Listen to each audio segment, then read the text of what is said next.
오늘 우리에게 주시는 하나님의 말씀은 사도행전 1장 4절에서 8절까지 말씀입니다. 사도행전 1장 4절에서 8절까지.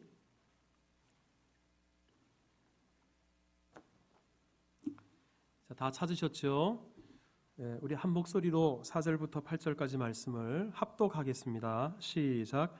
사도와 함께 모이사 그들에게 분부하여 이르시되 예루살렘을 떠나지 말고 내게서 들은 바 아버지께서 약속하신 것을 기다리라.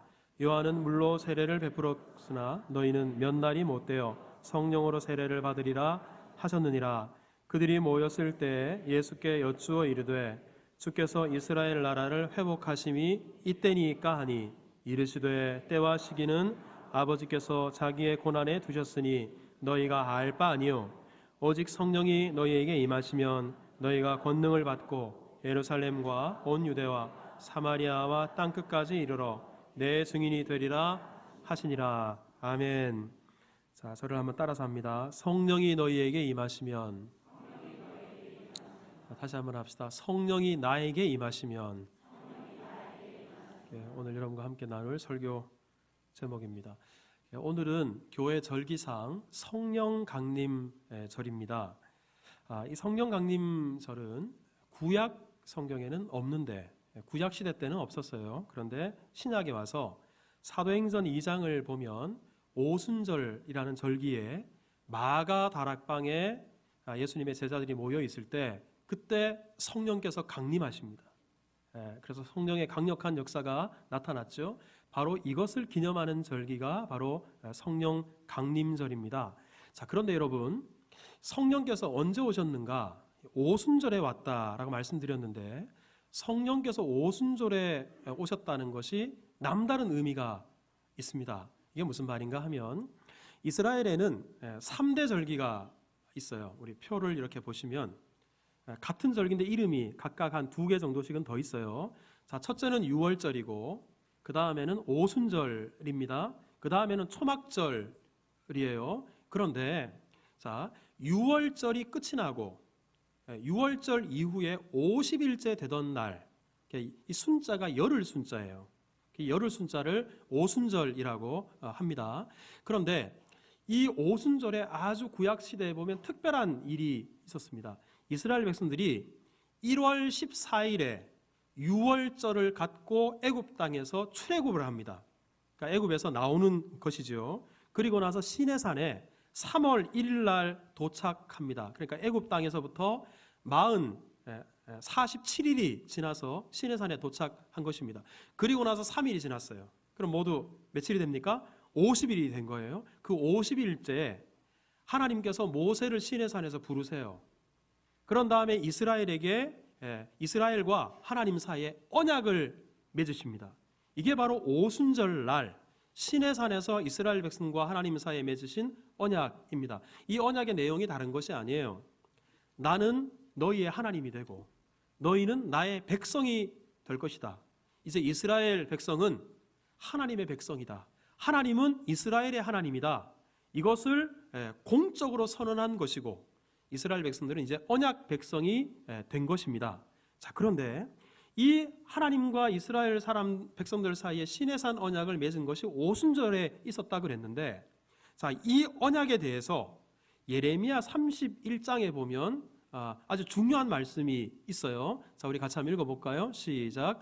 여호와의 말씀이니라. 보라, 날이 이르리니 내가 이스라엘 집과 유다 집에 새 언약을 맺으리라. 아니, 이미 시내산에서 언약을 맺으셨는데 그건 이제 옛 언약이고 앞으로 새 언약을 맺겠다, 새로운 언약을 맺으시겠다 하나님이 말씀하신 거예요. 그러면 하나님이 새롭게 맺으시겠다는 새 언약은 어떤 언약일까? 자, 31장 금방 우리 31절을 읽었는데 그 다음 절을 보면 32절에 이런 말씀이 있어요. 새롭게 맺으시는 언약이 어떤 언약인가? 자, 같이 읽어봅시다. 시작. 그러나 그날 후에 내가 이스라엘 집과 맺을 언약은 이러하니 곧 내가 나의 법을 그들의 속에 두며 그들의 마음에 기록하여 나는 그들의 하나님이 되고 그들은 내 백성이 될 것이라. 여호와의 말씀이니라. 여러분, 이 33절 밑부분을 보면 시내산 언약과 내용이 같아요. 뭐냐면 나는 그들의 하나님이 되고 그들은 내 백성이 될 것이라. 똑같은 언약입니다. 그런데 다른 게 있어요. 무엇이 다른가?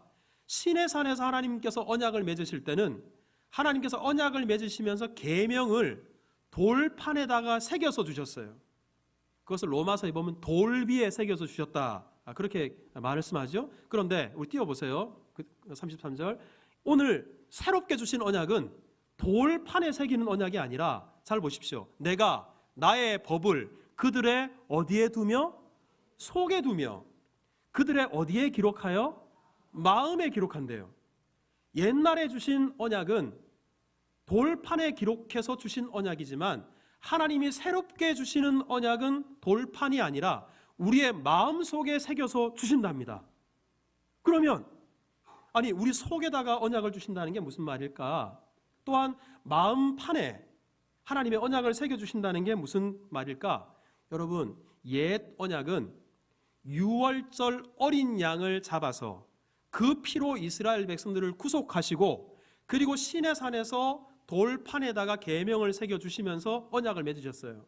그런데 하나님께서 주신 새 언약은 예수 그리스도를 십자가에 못 박아 죽이시고 그 흘리신 피로 말미암아 우리를 구속하시고 그리고 하나님께서 택한 구원하기로 작정하신 사람들 심령 속에 누구를 보내주시냐 그러면 성령님을 보내주시는 거예요. 예수님을 우리 마음속에 보내주시는 거예요. 성령님을 우리 마음속에 보내주시는 거예요. 그 성령님으로 말미암아 우리가 예수님을 영접하게 됩니다. 예수님을 믿게 됩니다. 그리고 예수님의 말씀이 생각납니다. 믿음으로 살게 합니다. 그러기에 새 언약의 핵심은 바로 뭐냐 그러면 우리 속에, 우리 마음 속에 성령님을 보내주시겠다. 이게 바로 새 언약의 골자예요. 자, 그럼 여기서 중요한 것이 있는데 옛 언약은 다른 절기가 아니라 오순절에, 유월절이 지나고 나서 50일째 되는 오순절에 시내산에서 언약을 맺으신 것처럼 새 언약이신 성령을 언제 보내주셨는가? 예수님이 십자가에 못 박혀 죽으신 것이 유월절이에요. 유월절에 예수님이 어린 양이 되셔서 십자가에 못 박혀 죽으시고 50일이 되어서 오순절 마가 다락방에 있을 때 성령께서 임하시는 거예요. 구약의 오순절에 언약을 맺으신 것처럼 신약시대에 와서 오순절에 성령께서 강림하심으로 말미암아 새로운 언약을 우리에게 이루어 주신 것입니다. 여러분, 이것이 바로 성령 강림절이에요. 그러니 이 성령 강림절이 얼마나 중요합니까? 여러분, 이 성령 강림절, 성령께서 이 땅에 강림하신 내용을 우리 가장 잘 소개하고 있는 성경이 제가 말씀드린 것처럼 바로 사도행전입니다. 그 사도행전 중에서도 2장에 오순절 성령 강림이 임하게 되는데, 그런데 1장에는 다름 아니라 부활하신 예수님께서 이제 승천하시기 전에 마지막 유언처럼 성령에 대해서 말씀하시는 내용이 바로 오늘 사도행전 1장에 나와 있습니다. 그러면 부활하신 예수님께서 이제 하늘에 승천하실 때 마지막이잖아요. 유언이잖아요. 여러분, 유언을 남길 때 의미 없는 말을 남기는 사람이 있을까요? 없어요. 정말 중요한 말씀, 꼭 기억해야 될 말씀, 예수님께서 유언처럼 성령에 대해서 주신 말씀이 오늘 본문입니다. 우리 성령 강림절에 예수님께서 말씀하시는 성령님은 어떤 분인가? 이 말씀을 우리 함께 여러분과 나누면서 우리 은혜를 이 시간에 받기를 원합니다. 자, 먼저 예수님께서 성령님을 어떻게 말씀하셨을까요? 자, 저를 한번 따라서 하겠습니다. 예루살렘을 떠나지 말아라. 자, 예수님께서 성령에 대해서 말씀하시면서 첫 번째 주신 메시지는 바로 예루살렘을 떠나지 말아라, 이렇게 말씀하셨어요. 자, 오늘 본문 4절을 다시 한번 읽어봅시다. 4절 다 같이 읽겠습니다. 시작. 사도와 함께 모이사 그들에게 분부하여 이르시되 예루살렘을 떠나지 말고 내게서 들은 바 아버지께서 약속하신 것을 기다려라. 자, 여러분, 이 4절 말씀을 어떤 시점에서 예수님께서 말씀하셨는가를 우리가 좀 기억할 필요가 있어요. 예수님이 십자가에 못 박혀 죽으셨어요. 3일 만에 부활하셨습니다. 근데 성경을 보면 3일 만에 부활하신 예수님께서 부활하시고 나서 40일 동안 이 땅에 머무십니다. 머무세요. 그리고 40일이 지나고 나서 하늘에 승천하세요. 오늘 본문은 바로 40일이 지나서 드디어 예수님이 제자들을 이 땅에 남겨두고 예수님은 하늘에 승천하실 때가 되었습니다. 바로 제자들과 헤어지는 그때에 마지막 예수님께서 주시는 메시지입니다. 그런데 거기에서 예수님께서 뭐라고 말씀하시냐면 제자들에게 너희들 예루살렘 떠나면 안 돼. 예루살렘에 있어야 돼. 이렇게 말씀하신 거예요. 그런데요, 사실 예수님의 제자들의 입장으로서는 예수님의 제자들은 하루라도 빨리, 한시라도 빨리 할 수만 있으면 예루살렘을 떠나고자 하는 마음이 간절했어요. 왜 그러냐 그러면 예수님의 제자들 중에는 아무도 예루살렘 출신이 없어요. 예루살렘에서 태어난 사람이 없어요. 다 갈릴리 출신입니다. 그러니 예수님을 따라서 예루살렘에 왔지만 예수님은 이제 십자가에 못 박혀 죽으셨다가 부활하셔서 이제 하늘에 승천하십니다. 예수님은 안 계세요. 예수님께서 계시지 않는데 연고도 없는, 자기가 태어나지도 않은 예루살렘에 계속 머물러 있을 이유가 없는 거예요. 그러니 예루살렘을 떠나고자 하는 마음이 있었어요. 또 한 가지 이유는 제자들에게 있어서 예루살렘은 대단히 안 좋은 기억으로 가득했던 곳입니다. 그도 그럴 것이 예수님의 수제자였던 베드로는 예수님 말씀하시죠. 네가 닭 울기 전에 나를 3번 모른다고 할 것이다. 부인할 것이다. 예수님의 첫 번째 제자가 사람들 앞에서 두려워가지고요, 나 예수님 모른다고 그렇게 부인하고 저주했으니, 그러니 여러분 이 베드로가 예루살렘 그러면 얼마나 부끄러운 장소예요. 얼굴을 들 수 없는 장소예요. 요한도 예수님께서 십자가에 못 박혀 죽으실 때 그 밑에 있었지만 아무것도 할 수 없었어요. 스승이 십자가에 못 박혀서 죽어가시는데도 오히려 자기의 신분을 감추고 바라볼 수밖에 없었습니다. 그러니 얼마나 상처가 많은 곳이에요. 다른 제자들도 하나같이 예수님을 다 배신하고 예수님을 버리고 도망갔어요. 그러니 예루살렘은 그런 안 좋은 추억, 부끄러운 과거가 있는 곳이었기 때문에 제자들로서는 하루라도 빨리 벗어나고 싶었어요. 더구나 제자들에게 있어서 예루살렘은 위험한 곳이었습니다. 이제 예수님이 십자가에서 처형당한 지 40일 정도 겨우 지났어요. 아직도 이스라엘의 종교 지도자들은 예수님을 따랐던 제자들을 붙잡아서 그들을 신문하고 그들에게 여러 가지 벌을 가하려고 눈에 불을 켜고 찾고 있었어요. 그러니 예수님의 제자들은 이제 이 위험한 예루살렘을 떠나서 좀 마음 편하게 2다리 쭉 뻗고 좀 편하게 지냈으면 좋겠다, 이런 마음을 갖고 있었습니다. 그런데 예수님이 제자들이 그런 형편을 몰랐을까요? 제자들이 그런 마음을 몰랐을까요? 다 아십니다. 그럼에도 불구하고 예수님께서는 제자들에게 너희들 예루살렘에 그냥 머물러 있어. 예루살렘 떠나면 안 돼. 예수님이 이렇게 말씀하셨어요. 왜 그러셨을까? 여러분, 이것은 예수님의 제자들이 예루살렘을 떠나려고 했던 이유와 맞물려 있습니다. 여러분, 보통 우리 성경학자들이 우스갯소리로 사도행전 1장 4절을 어떻게 표현하냐 그러면 소림사 구절이다, 그렇게 별명을 붙였어요. 왜 소림사 구절이라고 하는지 아십니까? 소림사 관련된 영화를 보면 스승이 제자를 이제 무술을 막 가르치다가 너는 이제 더 이상 가르칠 게 없다, 그러니 하산하거라 그러면 내려가야 되지만, 근데 스승이 너 하산하라라는 말도 없는데 자기가 급하다고, 원수 갚겠다고, 복수하겠다고 그냥 내려가면 안 되는 거예요. 그러니 지금 제자들은 아직도 예루살렘이 지형적으로도 높은 위치에 있었는데 하산할 때가 되지 않은 거예요. 하산할 때가 되지 않았다는 것은 앞부분에 제자들의 3가지 모습과 맞물려 있어요. 자, 예수님의 제자들은 연고가 없어요. 예루살렘 태어나지도 않은 거예요. 하지만 예수님께서는 너희들 이제 이 예루살렘에서 옛 사람은 벗어버리고 새 사람으로 거듭나게 해주겠다. 그 후에야 너희들이 예루살렘을 떠날 수 있어. 또 한 가지는 지금까지 예루살렘에서는 실패했어요. 예루살렘은 참 부끄러운 곳이었어요. 하지만 이제는 예루살렘에서 예수님께서 제자들로 하여금 강하게 해주시고 능력을 입게 해주셔서 더 이상 예수님을 부인하지 않도록, 더 이상 예수님 앞에 부끄러운 그런 존재들이 되지 않도록 만들어 주시겠다. 그 다음에 떠나라. 또 한 가지는 지금까지 부활하신 예수님을 제자들이 만나고 나서도 제자들은 방문 굳게 걸어 잠그고요, 무서워서 두려워 떨고 있었어요. 하지만 이제 너희들 두려워하는 마음을 다 벗어버리고 담대하고 용기 있는 제자들로 내가 바꾸어 줄 거다.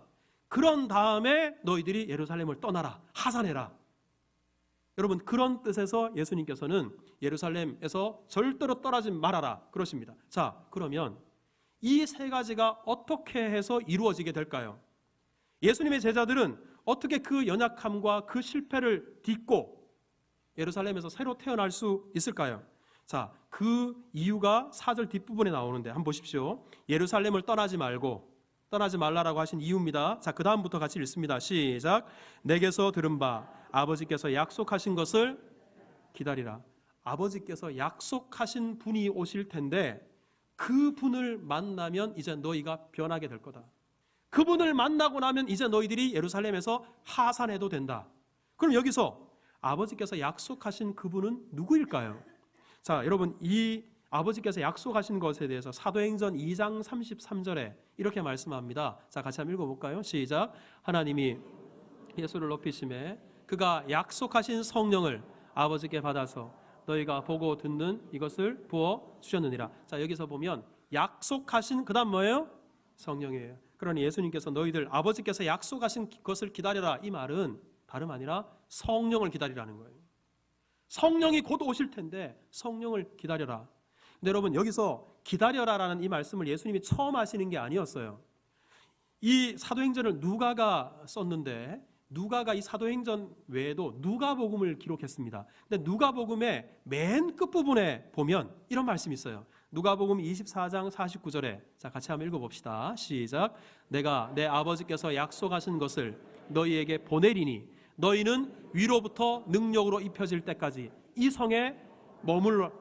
자, 여러분, 예수님께서 말씀하십니다. 아버지께서 약속하신 것을 너희에게 보낼 것이다. 아버지께서 약속하신 것이 뭐라고요? 성령을 보낼 것이다. 근데 이 성령은 어떤 분이냐? 위로부터 임하여서 너희들에게 능력을 주시는 분이다. 위로부터 임하셔서 능력을 주시는 분이신데 그 성령을 받기 전에는 너희가 이 성, 예루살렘이에요. 예루살렘을 떠나면 안 된다. 예루살렘에 머물러 있어야 된다라는 것입니다. 자, 그러면 이 성령이 도대체 어떤 일을 하시길래 이 성령이 제자들에게 임하면 제자들이 어떤 능력을 받길래 이렇게 예수님께서 성령 받고 하산해라 말씀하셨을까요? 여러분, 이 성령을 받는 사람은 누구나 옛 사람은 죽고 새 사람으로 거듭나게 됩니다. 여러분, 이거 믿으셔야 돼요. 여러분, 요한복음 3장 5절에 예수님께서 이렇게 말씀하십니다. 자, 같이 읽겠습니다. 시작. 예수께서 대답하시되 진실로 진실로 내게 이르노니 사람이 물과 성령으로 나지 아니하면 하나님의 나라에 들어갈 수 없느니라. 여기서 보면 성령으로 말미암아 새롭게 태어나는 거예요. 성령으로 말미암아 거듭나고 다시 태어나는 겁니다. 그렇게 될 때 어디에 들어가게 돼요? 하나님의 나라에 들어가게 돼요. 성령으로 말미암아 가능하게 되고 성령 받아야 되는 것입니다. 여러분, 또한 이 성령을 받아야 예수님을 부인하지 않게 됩니다. 왜? 성령께서 능력 주시거든요. 성령께서 힘 주시거든요. 또한 이 성령을 받으면 용기를 가지고 담대하게 복음을 전할 수 있게 됩니다. 여러분, 실제로 예수님의 제자들이 부활하신 예수님을 만나고 나서도 방문 굳게 걸어 잠그고 숨어 있다가 오순절날 성령이 강림하고 나서 비로소 제자들이 문을 열어젖힙니다. 그리고 밖으로 뛰쳐나갑니다. 밖으로 뛰쳐나가서 담대하게 거침없이 사람들에게 복음을 전하게 되는 것입니다. 이런 이유로 예수님께서는 너희들 성령이 곧 오실 텐데 성령을 받고 그때 비로소 예루살렘을 떠나라. 그때 비로소 흩어져서 복음을 전하는 사람들이 되어라. 예수님이 이렇게 말씀하신 것입니다. 오늘 이 예배 가운데 아직도 우리 가운데 임하신 성령을 받지 못하신 분이 계시다면 성령께서 은혜를 베푸사 성령이 여러분들 심령 가운데 임하시기를 주님의 이름으로 축복합니다. 이미 성령을 받으신 분이 계시다면 성령님이 우리 심령 속에 어느 한쪽 구석에 이렇게 계시는 것이 아니라 성령이 여러분들 심령 가운데 강력하게 역사하시고 성령 충만함을 허락해 주셔서 성령의 지배를 받는 은혜가 여러분들 가운데 있기를 주님의 이름으로 축복합니다. 또한 오늘 본문에 예수님께서 두 번째로 성령에 대해서 말씀하십니다. 자, 저를 한번 따라서 하겠습니다. 성령으로 세례를 받으라. 자, 우리 오늘 5절을 같이 읽겠습니다. 5절 말씀입니다. 시작. 요한은 물로 세례를 베풀었으나 너희는 몇 날이 못되어 성령으로 세례를 받으리라 하셨느니라. 여러분 이 5절 말씀은 성령이 임하시면, 성령님이 오시면 너희들이 성령으로 세례를 받게 될 것이다. 예수님께서 이렇게 말씀하신 것입니다. 그러면 여기에서 물로 세례를 받는다는 것은 우리가 잘 알고 있는데 성령으로 세례를 받는다는 것은 이게 무슨 말일까? 여러분 여기에 대해서 우리 개혁주의 교회와 그 다음에 오순절 진영의 우리 교회들 사이에 해석의 차이가 있어요. 근데 우리 교회는 우리 개혁주의 입장에 서 있는 교회여서 우리 그 관점에서 오늘 이 말씀을 여러분들에게 드리려고 합니다. 여기서 이 성령 세례가 무엇인가에 대해서 알려면 무엇보다도 이때 당시 고대 근동의 문화와 역사에 대해서 우리가 좀 알아야 이 성령 세례라는 말을 우리가 알게 됩니다. 여러분 이때 당시에 세례를 받는다라는 것, 물속에 들어갔다가 나온다라는 것은 어떤 의미가 있냐 그러면, 자 저를 한번 따라서 해보세요. 동화된다. 다시 한번 합시다. 속하게 된다. 바로 동화되는 것, 속하게 되는 것을 의미했습니다. 이게 무슨 말인가? 고대 근동에서 어떤 공동체, 어떤 조직의 일원이 되려면 그냥 아무런 절차 없이 되는 게 아니에요. 반드시 거쳐야 되는 절차가 하나 있는데, 이제 그 공동체 안에 새로운 누군가가 회원으로 들어오려면 물속에 들어가야 돼요. 그러다 밖으로 나와야 돼요. 이 의식을 통해서 그 공동체에 동화되고 공동체에 속하게 되었던 것입니다. 그래서 유대인들도 이 유대인이 아닌데 혈통적으로 이방인이었던 사람이 유대인이 되고자 할 때, 유대교로 들어오고자 할 때 몇 가지 절차가 있었어요. 먼저 히브리어를 가르쳤어요. 그리고 히브리어를 배운 다음에 모세의 율법을 가르쳤어요. 그리고 이스라엘의 역사와 문화를 가르쳤습니다. 그런 다음에 어느 정도 수준이 됐어요. 그러면 그때 남자의 경우에는 할례를 받게 했습니다. 그리고 남자와 여자 모두 이제 유대인이 되고 유대교 안에 들어오려고 하면 모두 다 받아야 되는 절차가 있는데 그것이 바로 세례예요.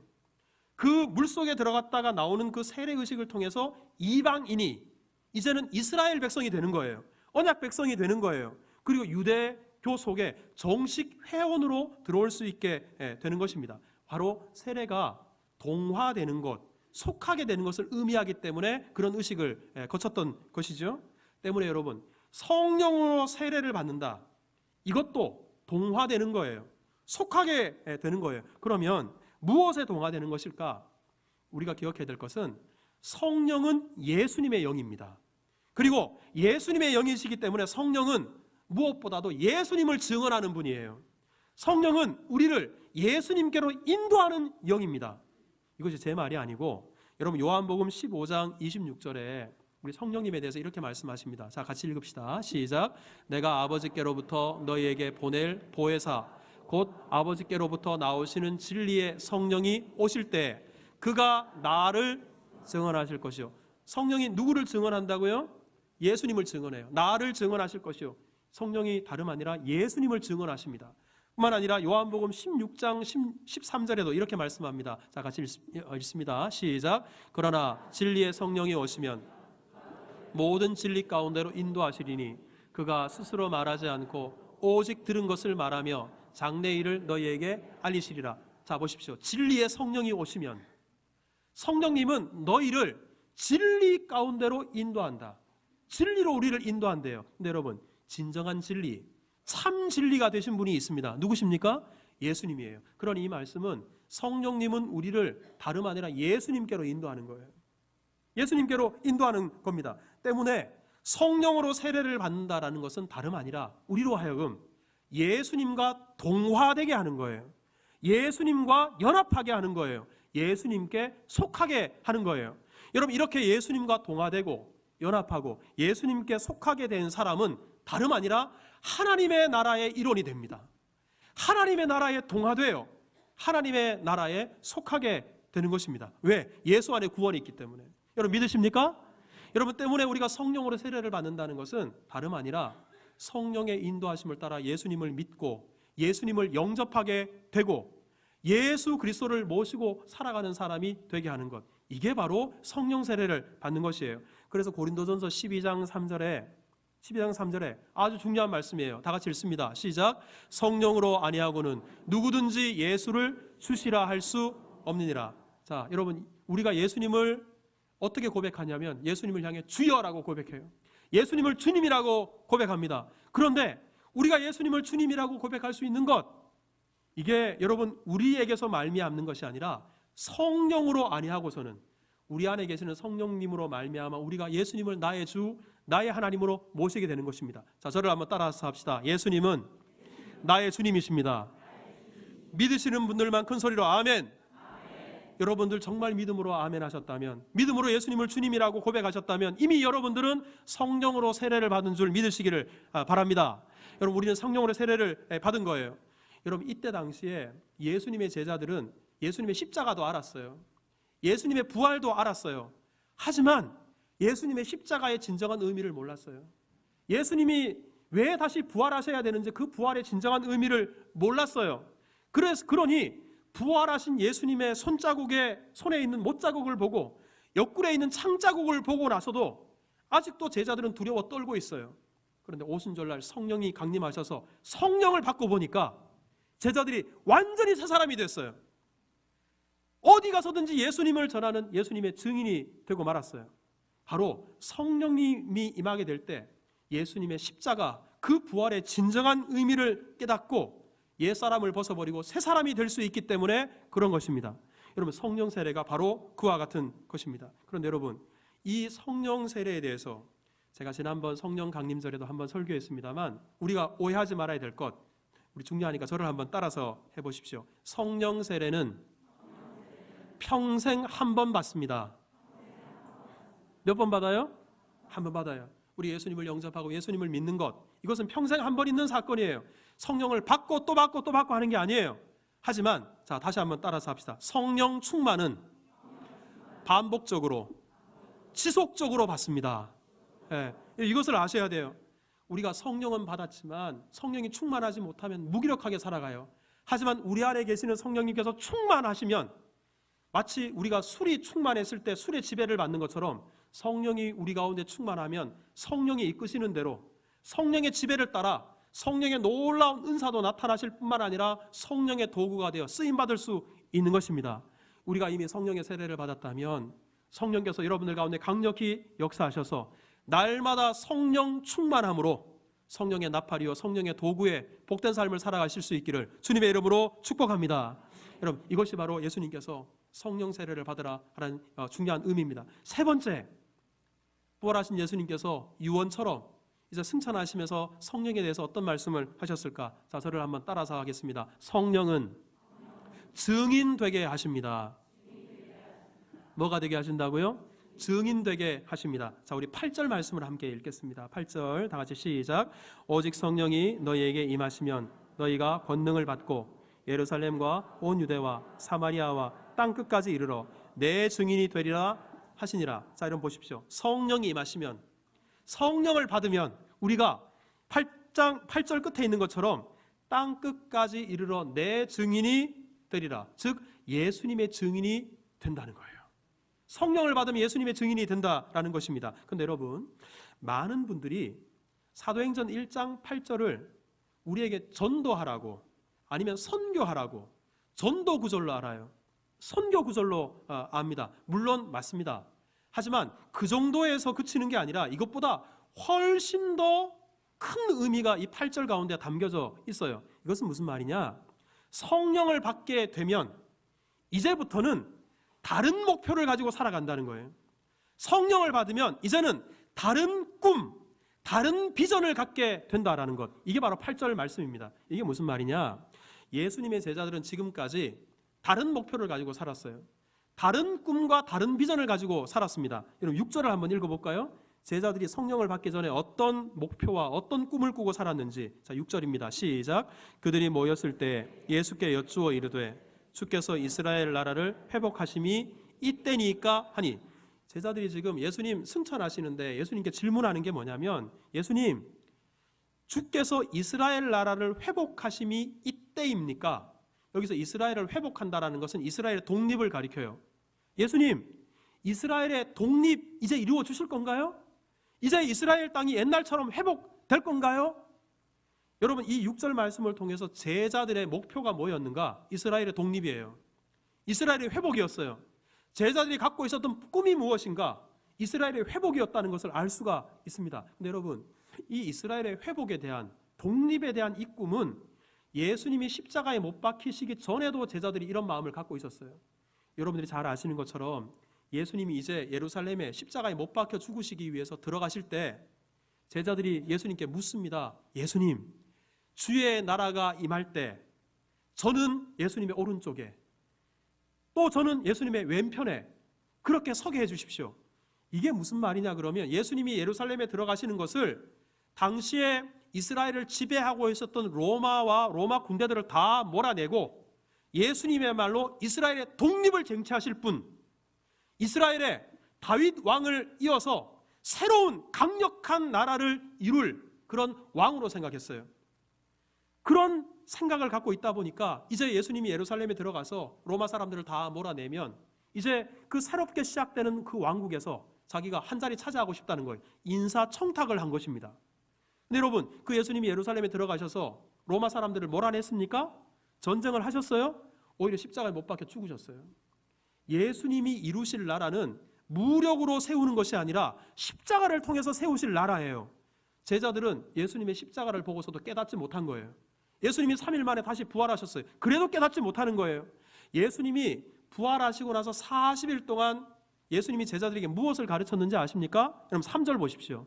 3절을 같이 한번 읽어봅시다. 시작. 그가 고난받으신 후에 또한 그들에게 확실한 많은 증거로 친히 살아계심을 나타내사 40일 동안 그들에게 보이시며 하나님 나라의 일을 말씀하시니라. 예수님은 하나님의 나라에 대해서 이야기를 하는데 제자들은 아직도 깨닫지 못해요. 예수님의 십자가에 못 박혀 죽으시기 전에부터 품었던 이스라엘의 독립, 이스라엘이 회복되는 것, 부활하신 이후에도 예수님이 여전히 하나님의 나라에 대해서 말씀하고 계시는데도 불구하고 제자들은 여전히 그 목표가 이스라엘의 독립이에요. 이스라엘의 회복이에요. 이스라엘 그 땅에 있는 그 나라에만 목표와 꿈이 머물러 있었습니다. 하지만 예수님께서는 말씀하십니다. 이제 너희들의 목표가 바뀌어야 된다. 성령을 받으면 너희들의 목표가 달라질 거야. 성령을 받으면 너희들의 꿈이 달라질 거야. 너희들의 비전이 달라질 거야. 그 꿈과 비전, 예수님이 새롭게 주시는 꿈과 비전이 무엇인가? 바로 하나님의 나라예요. 예수님의 제자들은 꿈꿨던 그 나라가 예루살렘, 겨우 해봐야 유대 땅에 머물러 있었지만 예수님 말씀하신 하나님의 나라는 온 우주적입니다. 땅 끝까지 이르러 임하게 될 하나님의 나라, 그 하나님의 나라를 목표로 삼아라. 하나님의 나라를 새로운 꿈, 새로운 비전으로 너희들이 갖게 될 것이다. 예수님께서 바로 새로운 꿈과 새로운 비전을 이 8절을 통해서 주시는 것입니다. 그러면 제자들은 이스라엘을 회복하는 것이 예수님 부활하셨고 이제 하나님 나라에 가시니까 거기서부터 천군 천사를 보내서 이스라엘 이 지상의 땅을 독립시켜 주시겠다라고 기대를 가졌는지 모르지만 예수님께서는 하나님의 나라가 무력으로 전쟁을 통해서 이루어지는 나라가 아니라고 말씀하십니다. 그러면 하나님의 나라가 어떻게 이루어질까요? 여러분 8절을 다시 한번 읽읍시다. 8절 다 같이 읽습니다. 시작. 오직 성령이 너희에게 임하시면 너희가 권능을 받고 예루살렘과 온 유대와 사마리아와 땅 끝까지 이르러 내 증인이 되리라 하시니라. 여러분 하나님의 나라는 다름 아니라 예루살렘과 온 유대와 사마리아와 땅 끝까지 이르러 예수님의 증인이 되어서 예수님의 십자가와 부활을 전함으로 하나님 나라를 전함으로 복음을 전함으로 이 전도를 통해서 하나님의 나라가 이루어지게 된다는 것입니다. 하나님의 나라가 임하게 된다는 것입니다. 여러분 이런 새로운 꿈, 새로운 비전, 새로운 목표를 예수님께서 제자들에게 허락해 주셨던 것입니다. 여러분 실제로 예수님의 제자들이 어떻게 변화되는지 아십니까?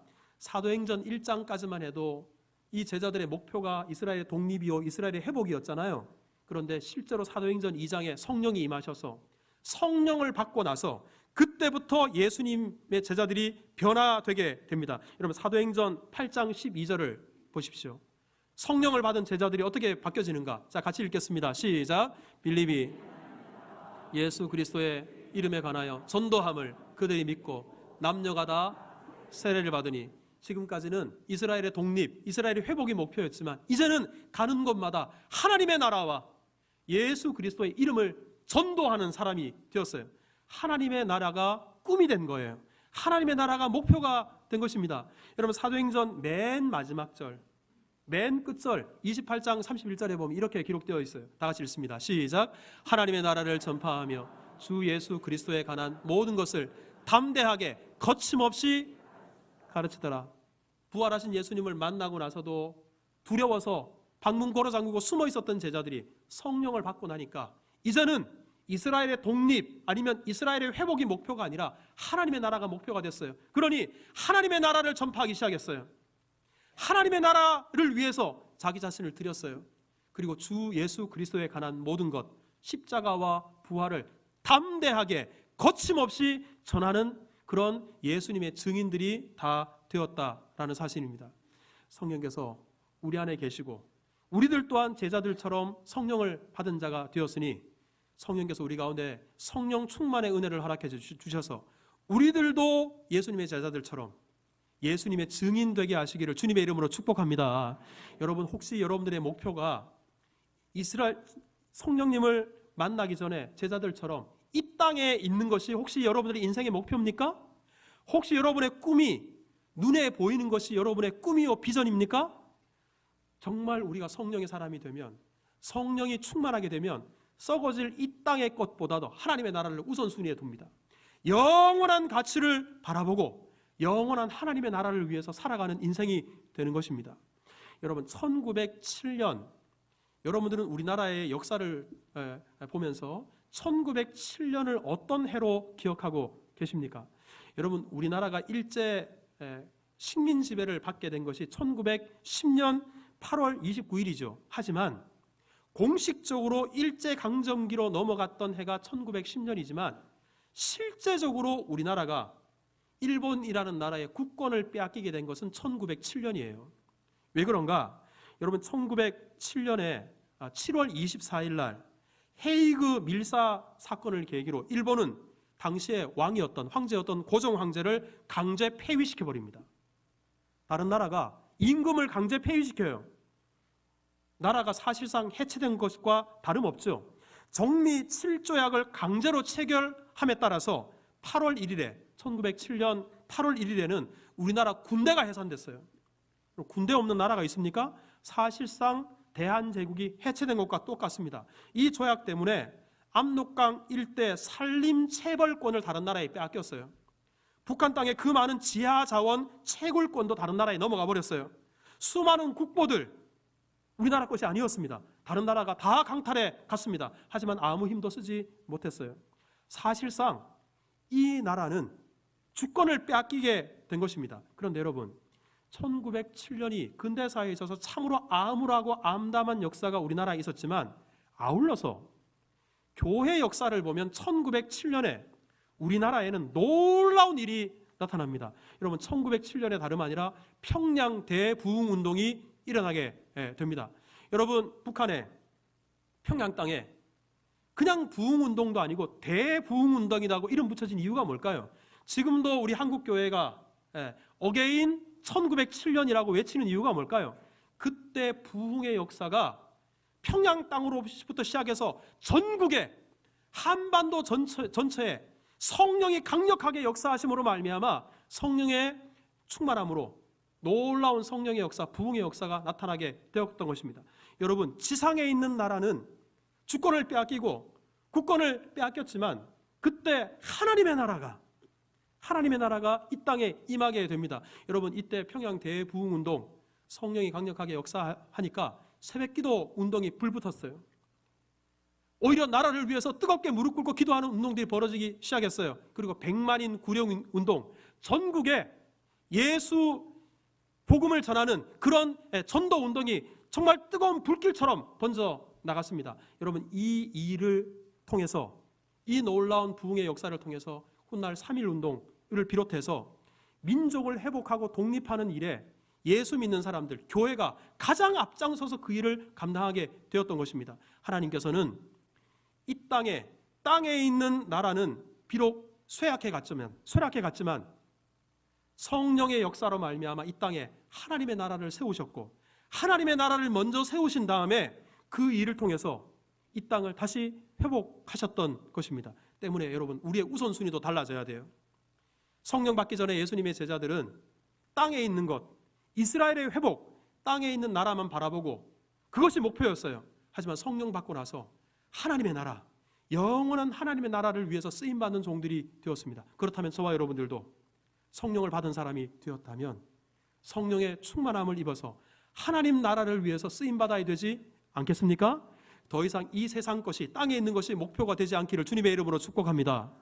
영원하지 않은 것, 제가 지난주에 말씀드렸던 것처럼 영원하지 않은 것을 바라보고 소망하고 꿈꾸며 살아가는 인생들이 아니라 영원한 것을 바라보고 살아가는 그런 성령의 증인들이 다 될 수 있기를 바라고, 우리 가족들 가운데, 우리 이웃들 가운데, 우리 주변에 있는 많은 영혼들에게, 아직도 예수님을 알지 못하는 영혼들에게 하나님의 나라를, 예수 그리스도의 십자가와 부활을, 복음을 전하는, 그리고 우리 수정교회로 인도하는 그 귀한 일에 성령의 나팔이 되어 복음의 도구가 되어 귀하게 쓰임받는 성령의 사람들이 다 되시기를 주님의 이름으로 축복합니다. 기도하겠습니다. 하나님 아버지, 감사합니다. 땅의 것만 바라보고 살던 예수님의 제자들이 성령 충만함을 받고 하나님의 나라를 위해서 쓰임받는 일꾼들이 되게 하셨으니 참으로 감사합니다. 주님, 이 은혜를 우리들에게도 허락하여 주옵소서. 썩어질 것, 영원하지 않은 것, 그것의 마음을 빼앗겨서 영원한 가치를 놓쳐버리는 어리석은 삶이 아니라 주님, 영원한 하나님의 나라를 바라보고 호흡 있는 동안에 때를 얻든지 못 얻든지 예수 그리스도를 전하고 복음의 사명을 신실하게 감당하는 성령의 사람들이 다 될 수 있도록 역사하여 주옵소서. 감사하옵고 예수님 이름으로 기도하옵나이다. 아멘.